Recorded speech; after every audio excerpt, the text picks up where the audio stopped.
In this video, I'll walk you through creating some of the most useful custom reusable components using TypeScript. We have considered a JavaScript version of this already, and I'll put a link to that in the description below. To start, we need to do a quick setup, and I'll start by creating a TypeScript-based React Native app. So when prompted, I'll choose the blank TypeScript template. This will then download the template and set up the app for me. We want to have a clean way to style our component. So for that, we'll install the styled components package. You can equally use yarn or npm install. Now because we are using TypeScript, we need to install some types for the styled component. To know the exact types that we need to install, let's search for styled components. And then we visit the documentation. Over here, we visit the API reference. And then we go to TypeScript. Now we see that under React Native, the types you are supposed to install is over here. So we copy the names of the types. Now over here, I'll use Expo install to install them. With that done, I can open the project in a code editor.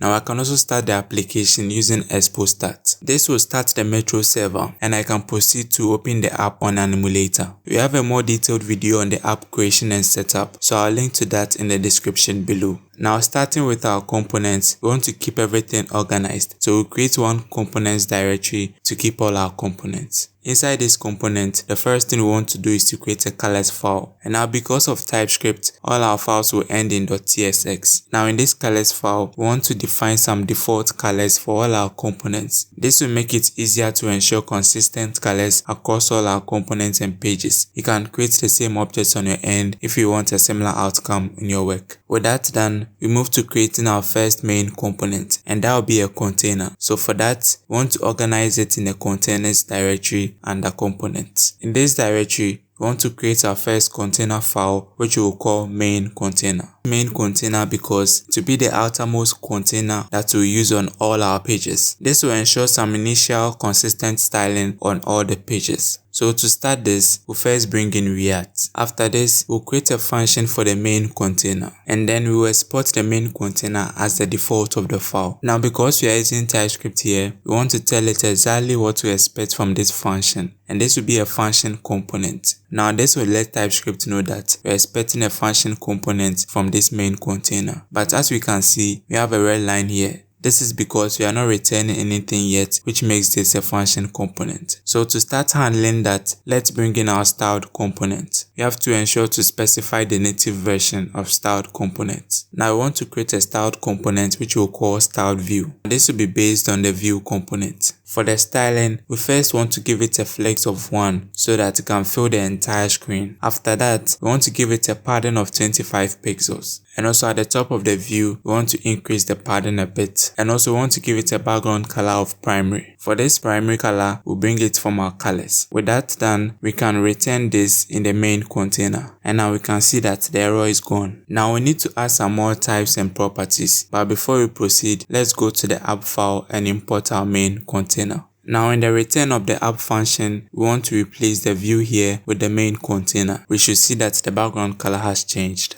Now the styles here become useless, so we can get rid of it. Now to make the container component reusable, it needs to accept properties. We need to tell TypeScript the exact properties that we are expecting. Over here, we use the interface to create a type and we'll call it container props. Now we'll need this in the main container file, so we have to export this. Now for the container component, the first thing we expect to receive is a child. Since this is a container, we expect it to wrap some content. And the most appropriate type for this is the React Node type. So we import React Node from React. React Node will ensure that text, views, and other components will be accepted as valid children to the component. The next property we can expect to receive is the style property. For this, we need to tell TypeScript that it's a style property, and in particular, it is referring to our container, which is a view. So we pass the style prop to the style, and then using the angle brackets, we pass the view style, and this should work as expected. Now one more thing we need to do is that to make some properties optional, we need to add a question mark. For example, it is not mandatory to provide additional styles for the component, so the style here can be made optional.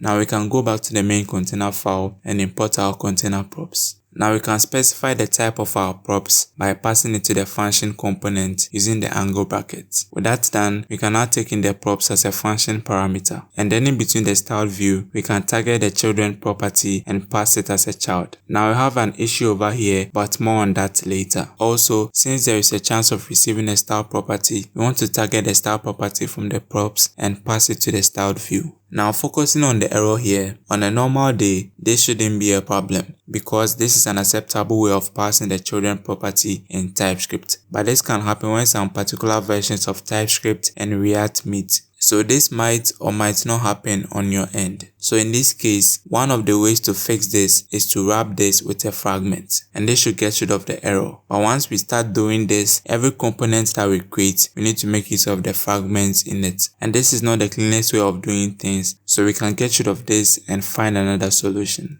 The next solution we have on our hand is to update the version of React in our package.json file. And over here, we see the version 17.0.21. Now we can update this version to a version like 18.0.6. With that done, we need to open a terminal and run npm install or yarn. It's always a good idea to stick to one package manager. And now when we go back to the main container, we see that our line is gone and the error is no more. Now to conclude the container component, we want to add a few styling in relation to the placement of the content of the container. So for instance, if we want the content of our container to start from the top and at the left side, we can leave the styling as it is. But if we want the content of our container to be placed in the middle of the container, we need to add some more styling. So first, to move this to the middle of the container vertically, we use the justify content property and we'll give this a value of center. Now if we want to place this in the middle along the horizontal line, we can apply the align items property.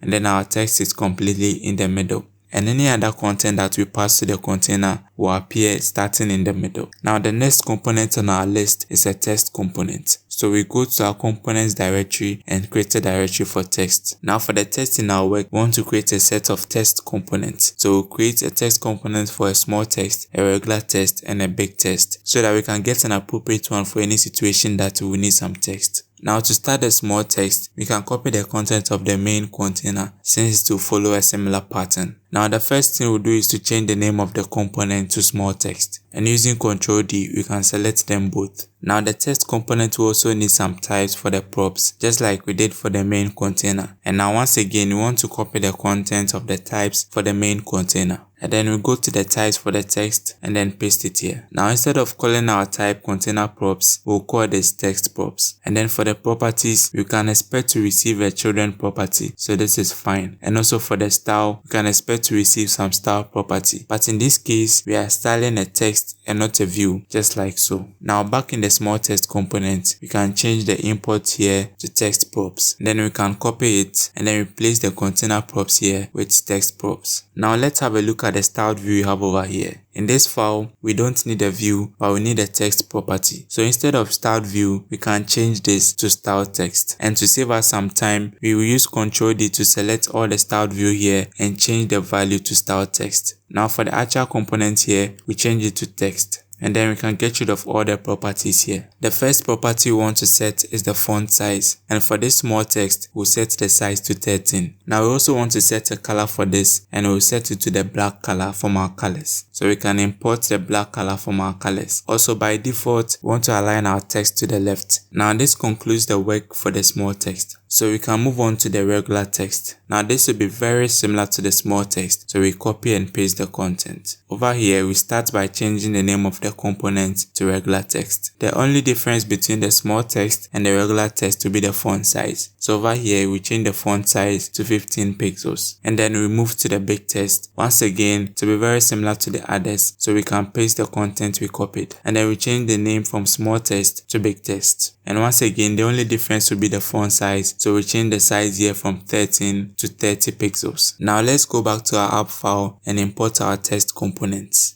Now we can replace the text here with our big text, and then inside it we can say something, and after that we can also use the regular text, and then we can say something very similar, and lastly we use the small text. Now before I pass anything, if you have noticed, if the content of the component is empty, we see that there is an error from TypeScript. This is just TypeScript ensuring that you don't leave the component empty since the children property is required. So once you provide something to the component, TypeScript becomes happy and you don't see the error again. Now the next component we want to create is an input component. So for that, we'll go to our components directory once again and create a directory for inputs.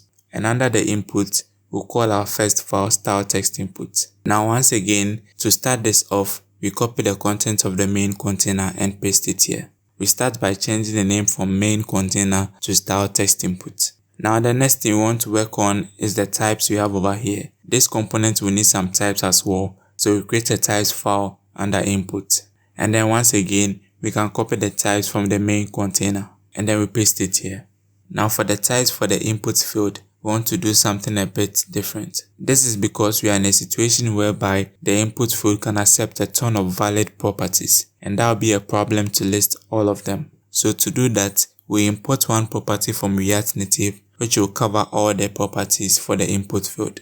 Now what we are going to do is that we'll make use of the text input props in addition to some few extra properties that we will accept, which are not native to the input field. So for those properties, we'll call them extra input props. Now the first extra input prop will be a label property, and for this, we can expect it to be a React node. The label here will be a small text to inform the user what exactly the input field is about. Next, we want to accept an icon, and this will refer to the name of a particular icon from an icon pack that we will use from Expo vector icons. This can also be accessed from React Native vector icons if you are not using Expo. So in this particular work, we'll be using the material community icons. Actually, if you're not on Expo, you can still install this package and then have access to all the icons. Now to be able to extract the type that we want, we need to bring in the component props from React, and then we pass this to the icon. Now we make use of the angle bracket here, and then we call the type of operator, and then we pass it to the material community icons. Now this right here will return all the types for all the properties for material community icons. But in this case, we just want the name of the icon. Now from this file, the actual type we want to export will be called the input props. But for this case, because of the conjunction, we can't use the interface for that, but we need to use the type construct. And for this, we'll start with the text input props, and then to perform the conjunction, we'll make use of one ampersand, and then we can pass the extra input props. Now this is what we need to export, so we can cut the export statement over here, and then paste it before the type. Now we can get rid of the unused properties here, and then we are good for now. Now we can go back to the style text input and import this. So over here, instead of container props, we import input props. And then we can copy this and replace the container props here with input props. Now in this file, the next thing we want to do is that we want to create a wrapper for the input component. So above the styled view here, we'll create a wrapper and call it input wrapper. This will be based on the view as well. All we'll do is to set the width to 100%. And then inside the style text input component, we'll just clear everything and just return this input wrapper. We want to start work on our left icon. So for that, we'll create a component for it, which will properly position the icon at where we want it. The first property we want to pass this is a position. And we want to position this to be absolute. And then we want to give this a position from the top of 35 pixels. And also from the left, we want to position it to be 15 pixels. Now to keep this always at the top, we want to set the z-index value to 1. And then I want to have a border at the right side of this. So I'll set the border right width to 2 pixels. And for that border, I'll set the color to the secondary color. This color is not imported yet, so we can copy the name and then import it. Now after the border color, we want to give it some padding at the right of the icon. Now by way of using this left icon, we'll put the component in the input wrapper. Now inside the left icon here will be our material community icon. So I'll import material community icon. Now I can copy the name of the icon pack and then paste it here. Now this icon pack will expect a name which we receive from the properties. Also it will expect a size and we'll give it a value of 30. And also it will expect a color and we'll set it to our accent color. This is not imported yet, so you have to add it to our imports. And then for the icon here, we need to destructure it from the props. And then for the props, we spread it. Now for the label that we talked about, we'll make use of a small text. So let's import the small text component. And now just below the left icon, we want to use the small text. For the value, it will be the label property from the props. So we can destructure it here. Now before we move any further, let's go to our app file and import our start text input. Now we want to create a scenario where we'll need the text input property. So let's say we have an email input field. So for that, we need a state to monitor the value. Now in the app function, we'll create a state for the email. Now just below the small text, we can use our style text input. Now we start by adding our expected extra properties. So first, we add a label, and for this the value will be email address. Also, we need an icon, and for this we can pass the email variant icon. If you're wondering about the set of values that you can use for this, you can open your browser and then search for Expo vector icons. We open the link and you'll be presented with a directory for the details about all the icons available. So for instance, you can go to filter and then choose the material community icons that we are using here to see all the icons that are possible. Now let's pass some more regular text input properties. So the first one is a value. So for the value, we'll pass it the email state. Now also, we need to pass an unchained text property, and for the value, we'll pass it the set email function. Next, we want to give it a placeholder, and for the value, we'll put a random email address. This is currently not displayed yet, but as we progress, it will be displayed. Now because this input field is an email field, we can also pass the keyboard type. And for this, the value will be email address. Now before we go back to the start text input file and proceed, let's tell the text here to give us some breathing space. So we'll give it a margin at the bottom of 20. Also, we can do same for this guy. So this will ensure that when you put something below the text input, we have some space between them. Now let's go back to the start text input. Now we want to shift focus to the input field itself. So we'll create a styled component and we'll call it input field. Now to see our properties at work, let's go below the small text and put the input field. Now we can also spread the props on it and we should see the placeholder value already. Now back to the styling, we'll first give it a background color of primary. Next, we want to give it a height of 60 pixels. And then we want to give it a border width of 2 pixels. Next, we want to give it a border radius of 10 pixels. And then we want to change the border color to the secondary color. Now to push the label here up a bit, we give it a margin vertical of 3 pixels. But at the bottom, we need some more margin. So we set margin bottom to 10 pixels. Also, we want to give the input field some padding to position the content. So first, we give it a general padding of 15 pixels. Next, we'll give it a padding at the left of 65 pixels. This will ensure that the text content will get out of the way of the icon. Now when we get to the password field, we'll have some icon at the right here. So because of that, we want to set the padding at the right to 55 pixels. Now for the text in the input field, we want to change the font size to 16 pixels. And for the color of the text, when you actually input some data, we want to set it to black. The black color is not here yet, so we copy the name and then add it to our colors input. Now for the placeholder text that we have over here, we want to set the color to the gray color through the placeholder text color property. Now for the input field component, when we receive a style property, we want to pass it to it. Now at this point, when we select the input field and we type some data, we see that the data is displayed, but there is nothing that shows that this is the current input field which is accepting data. So the next thing we want to do is to implement some form of highlighting for the input field. So back in the style text input file, we'll be able to do this by making use of a state variable. This will be used to toggle the value of our background color for highlighting purposes. Now just at the start of the component, we'll create a state. For this state, we'll call it input background color. And for the initial value of the state, we'll set it to our primary color. And now to start using it, we want to set the background color of our input field to this input background color.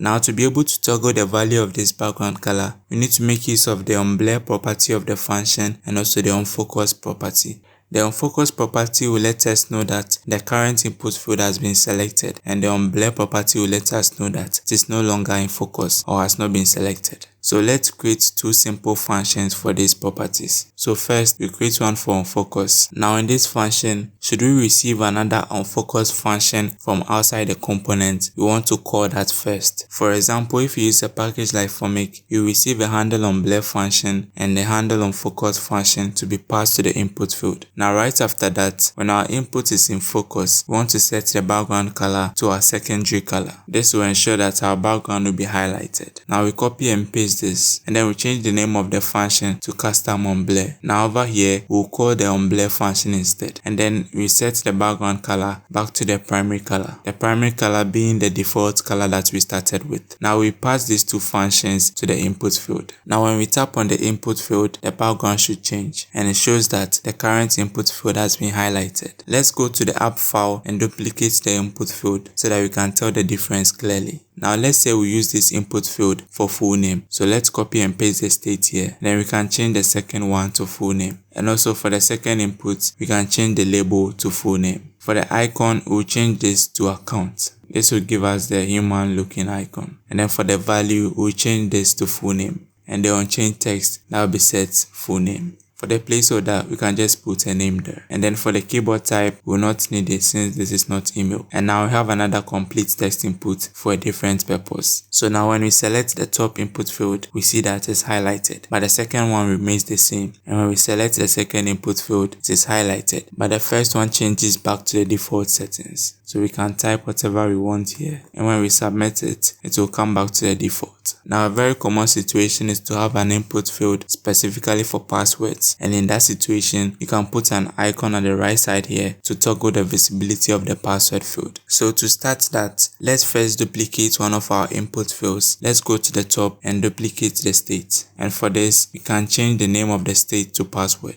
And then the function will be set password. Now back to the input field, let's change the label to password. And for the icon, we can change this to the lock open icon. And for the value, it will be the password. And for the unchanged text, we'll change it to set password. For the placeholder, we can change it to some asterisks. Now to be able to tell whether to render a password field or a regular text input, we want to pass an additional property. So for all the password fields, we'll pass an isPassword property. And for this, we'll set the value to true. Now we can see that TypeScript is not happy with our new property, but we'll work on that to fix it. So from here, let's go to the types of the style text input. And then over here, just below the icon, we want to add the isPassword property. And for this, it will either be a true or false. So that's a boolean. With that done, once you go to the app file, the error should be no more. But we see that now the other text inputs are having problems because they're expecting the isPassword field. So in the types file, we need to make this an optional property. Once we do that and go back to the app file, everyone should be happy. Now let's go back to the style text input. Now over here, for the icon that we want to display on the right side, we'll need a component for that. So let's go to the top and copy our left icon. For this one, I'll change the name from left icon to right icon. But in this situation, the icon that we'll put here will be the eye icon, and we want it to be pressable. So we change the view here to touchable opacity. For the position, it will remain the same, the top will remain the same, but for the left property, we'll change it to right. We can keep the Z index here, but we don't need the border and the padding, so we can get rid of all of them. And now we can copy the name of the property, and then go below the input field and paste it. Now for the icon in this, we'll copy the material community icons here, and then we can paste it here. Now for this icon, first, we want to change the color to black. Next, for the name of the icon, we will not be accepting it as a property, but instead, we'll be toggling between two names for the icon, an eye off and just the eye. So to be able to do that, we will need a state here. Now this state here also affects whether to show the password as a plain text or as a hidden text. So we'll call this state hide password. And for this, we'll give it an initial value of true. So by default, we want to hide our password. With that done, we go back to our material community icon. So inside the name here, we'll first check for the hide password property. So if hide password is true, that is our password is supposed to be hidden, we want to return the eye off icon. Otherwise, we want to return just the eye icon. Now to be able to toggle the value of the hide password, we'll pass an onPress property to the right icon. This will be a function, and in the body of the function, we'll call the set hide password. And for the argument, we'll pass the hide password value. But in this case, we'll negate it so that the value will be toggled. And that will work as our onPress function. Now, as you may have noticed, the icon is displayed for all our input fields, including the ones that are text input fields. So to fix that, we need to wrap this in a condition. So the condition will be to check whether isPassword property has been passed. We'll just return the right icon. Now the isPassword property is not here, so we destructure it from the props. and now this should fix our issue. So as you can see, now it is only displayed for the password field. Now when we enter something into the password field, it is not hidden, and also pressing on this toggles the icon, but for the value nothing happens to it. This is because we need to use an extra property, and this property is known as a secure text entry. Now for the value of this, we want to base it on the isPassword property. So if its password is true, we want to return the value of hide password. So in this situation, if the input field is not a password field at all, we just return false and not bother about the hide password. With this in place, when we click on the eye icon here, the value should be toggled from hidden to plain text. Now this basically sums up our work for the style text input. So we can move on to the next one, and this is a button. So for this, we'll create another directory for buttons under components. Our first button will be called regular button, and just like we've been doing for all our components, we'll copy the content of the main container, and then we start by changing the name from main container to regular button. Now focusing on the types for the button properties, we'll create a types file under buttons, and then once again we can copy from the types of the main container. Now we change the interface name from container props to button props. Now for our buttons, they will have the children property and the style property as well, but in addition to that, we want to add two more. Now for the style property we have here, we want to dedicate it to the view of the button, so that will affect the background color, the border radius, among others. But for the text inside the button, we want to create a dedicated style property for it. Since that is a text property, we cannot accept view styles for it. Instead of view style, we'll use text style, and this will be optional as well. Now the last property for our buttons will be an onPress property. This will be a function that will be passed to the button, and it will be called whenever the button is pressed. You can expect the function to receive the event parameter. This here will have a type known as the gesture responder event, and for this we'll get it from React Native. When you have the function like this, it will return void, so you can replace the braces here with the void. Now a fallback value you can provide to the onPress here is an undefined. The sign here, which is just one pipe sign, is known as the OR operator or the union operator. With this done, we are done for the types. Now back in the regular button file, we can replace the type import here with button props, and replace the container props here with button props as well. Now the next thing we'll do in this file is to change the start view here to a button view. So we can select the first one and hit Ctrl D to update the rest. I hit it twice to update all of them. Now for this, it will no longer be a view but a touchable. Now to see our progress, let's go to our app file and import our button, and then below our last text input, we'll put our regular button. For this, we'll pass a value as press me, and then we need to pass an onPress property. So this I'll pass a function and just alert something. Now we can go back to the regular button and continue. Now over here, to display the text that we receive, we will need a text component, and we want to make use of our regular text, and then inside the button view we'll put the regular text. So we ensure that the children property is in between the regular text, and now we see something related to our button. Now let's go back to our button view and continue the styling. The first thing we want to do is to change the background color of the button. So we change this to the accent color. Now this is not here, so we add it to our import. Good. Now we'll give this button a width of 100%. So this will ensure that it fills the entire width allowed by our main container. Next, we want to give it a height of 60 pixels, and this will ensure that it's similar in height to our input fields. Right after that, we want to give it a padding of 15 pixels. Next, we want to give it a border radius of 15 pixels, and then we want to justify the content to the center, and then we want to align the items in it to the center. Now in the return of the button itself, to the button view, we want to pass the onPress property, and for the value, we'll get it from the props. Next, we want to change the color of our regular text here and add the additional text style that we might receive, and this basically sums up the work for the regular button as well. So with these components created, it should be easier and faster for you to create your app screens. Link to the source code will be in the description just below the like button. Checking the current time on my PC, we can see that it's 12:25 AM. So when you are passing by to the description for the source code, please leave a like on the video. Yeah, please leave a like. Thanks for watching.